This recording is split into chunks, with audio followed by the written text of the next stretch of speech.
एक बार एक गांव में एक बुद्धिमान व्यक्ति रहता था। वो बुद्धिमान व्यक्ति उस गांव का मेयर था। गांव का हर व्यक्ति उसका सम्मान किया करता था। उसके विचारों, उसकी राय को अच्छी तरीके से स्वीकार किया करते थे। कई लोग सलाह लेने के लिए उसके पास भी आते थे। हालांकि उसका खुद का बेटा बहुत आलसी था। वो सोने और अपने दोस्तों के साथ समय बिताने में ही अपना समय बर्बाद किया करता था। किसी की भी सलाह या धमकी का उस पर कोई असर नहीं पड़ता था। वो बिल्कुल भी नहीं बदला। समय बीतता गया और समय के साथ साथ उस बुद्धिमान व्यक्ति की जवानी भी खत्म होती जा रही थी। तो जैसे जैसे वो बूढ़ा होता चला गया, वो अपने बेटे के भविष्य के बारे में सोचकर चिंतित होने लगा। फिर उसे याद आया कि उसे अपने बेटे को कुछ देना चाहिए ताकि वो भविष्य में अपने परिवार का ध्यान रख सके। उसके बाद उस बुद्धिमान व्यक्ति ने एक दिन अपने बेटे को बुलाया और कहा कि मैं चाहता हूँ कि तुम घर की जिम्मेदारियाँ लेना सीखो, इस जीवन को समझो। इसीलिए तुम अपने जीवन के रियल पर्पस को ढूंढो, और जब तुम उसे ढूंढ लोगे तो उसे हमेशा याद रखना। तब तुम सदैव खुशी और आनंद से भरा जीवन जी सकोगे। फिर उसके बाद उन्होंने अपने बेटे को एक बैग दिया। जब बेटे ने उस बैग को खोला तो उसमें 4 जोड़ी कपड़े थे, जो हर सीजन के लिए एक एक था, और कुछ खाने के लिए चीज़ें, थोड़े बहुत पैसे थे। उसी के साथ में उस बैग में एक नक्शा था जिसे देखकर वो हैरान रह गया। फिर उसके पिताजी ने उससे कहा कि मैं चाहता हूँ कि तुम एक खजाना ढूंढो, और मैंने उस जगह का एक नक्शा भी तैयार किया हुआ है जहाँ खजाना छिपा हुआ है। तुम्हें ढूंढकर मुझ तक उस खजाने को लाना होगा।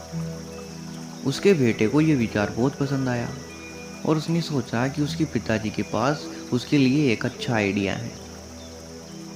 इसीलिए अगले ही दिन वो लड़का खजाना ढूंढने की यात्रा में निकल पड़ा। उसे वास्तव में बहुत दूर सीमाओं, जंगलों और पहाड़ों की यात्रा करनी थी। जब उसने यात्रा की तो दिन हफ्तों में बदल गए, हफ्ते महीनों में बदल गए। इस दौरान वो बहुत से लोगों से मिला।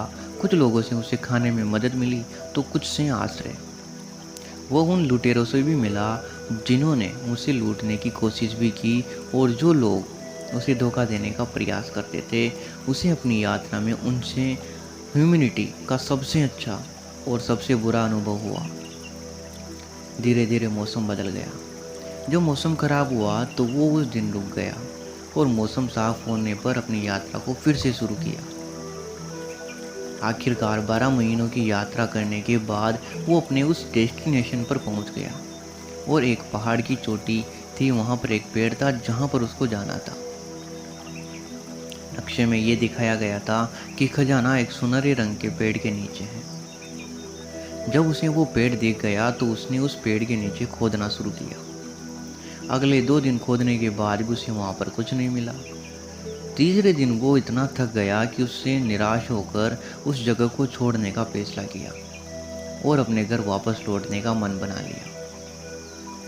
जब वो वापस अपने घर जा रहा था तो रास्ते में उसे बदलती धरती और सीजन का अनुभव किया, और इस बार हालांकि वो खिलने वाली फूलों और पेड़ों में नाचने वाले पक्षियों का आनंद लेने के लिए रुक गया।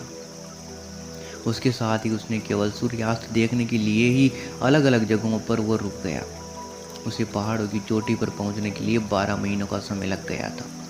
फिर लौटते समय भी उसे 12 महीनों का समय लग गया। जो भोजन उसने अपने साथ रखा था वो तो कुछ ही महीनों का था।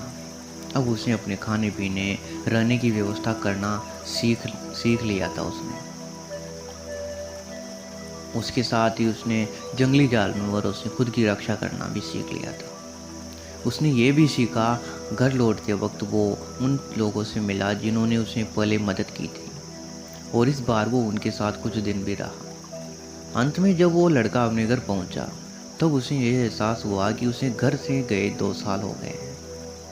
उसके बाद वो लड़का सीधे अपने पिताजी के कमरे में पहुंचा। जब वो उसके पिताजी से मिला तो काफ़ी दिनों बाद वो घर आया था, तो पिताजी तुरंत खड़े हुए और अपने बेटे को गले लगा लिया और उससे पूछा कि यात्रा कैसी रही मेरे बेटे, क्या तुम्हें वो खजाना मिल गया? तो वो बोलता है कि यात्रा तो पिताजी बहुत अच्छी रही, लेकिन मुझे माफ़ कीजिएगा, मैं खजाना नहीं ढूंढ पाया। क्योंकि किसी ने मेरे वहाँ पहुँचने से पहले ही खजाने को निकाल लिया होगा। ये सुनकर पिताजी को आश्चर्य हुआ, पर बेटे से कुछ नहीं कहा। फिर उस बेटे ने अपने पिता से क्षमा मांगी कि मैं खजाना लाने में असफल रहा। फिर पिताजी ने मुस्कुराकर कहा कि ऐसा कोई खजाना वहाँ पर था ही नहीं। यह सुनकर बेटा क्रोधित तो नहीं हुआ, लेकिन हैरान बहुत ज़्यादा हो गया। बेटे ने कहा कि तो फिर आपने मुझे वहाँ पर क्यों भेजा? पिताजी ने कहा कि तुम्हें निश्चित रूप से मैं बताऊंगा कि मैंने तुम्हें वहाँ पर क्यों भेजा, लेकिन उससे पहले तुम मुझे ये बताओ कि उस स्थान पर तुम्हारी यात्रा कैसी रही और क्या तुमने उसका आनंद लिया? फिर बेटे ने कहा, निश्चित रूप से नहीं पिताजी, क्योंकि मेरे पास समय नहीं था। मैं चिंतित था कि कोई और व्यक्ति मेरे से पहले उस खजाने को ले ना जाए, इसीलिए मैं उस पहाड़ की चोटी पर पहुंचने की जल्दी में था। लेकिन मैंने घर वापसी की यात्रा के दौरान इस यात्रा का खूब आनंद लिया। मैंने कई दोस्त बनाए और दिन चमत्कार देखे। मैंने कई सारी विभिन्न स्किल्स और आर्ट ऑफ सर्वाइवल सीखी। इन सभी सीखों से मैंने खजाना न ढूंढ पाने का जो दर्द थोड़ा सा मिला था वो भुला दिया। पिता ने ये सुनकर बहुत खुश हुआ और अपने बेटे से कहा, बिल्कुल मेरे बेटे, मैं चाहता था कि तुम एक लक्ष्य के साथ अपना जीवन व्यतीत करो, लेकिन अगर तुम अपने लक्ष्य पर ज़्यादा ही फोकस्ड रहोगे तो तुम इस जीवन के रियल खजाने को खो दोगे। सच्चाई तो यही है कि जीवन का कोई लक्ष्य नहीं है, बल्कि जीवन एक यात्रा है और वो ये चाहती है कि तुम उसका अनुभव करो। दोस्तों, बस ये याद रखो कि जब आप अपने सपनों यानी कि अपने लक्ष्य का पीछा करते हो तब उस यात्रा का आनंद लेना बिल्कुल भी मत भूलना। आप सफल भी हो सकते हो और असफल भी हो सकते हो, लेकिन सबसे बड़ी सीख इस यात्रा में ही है।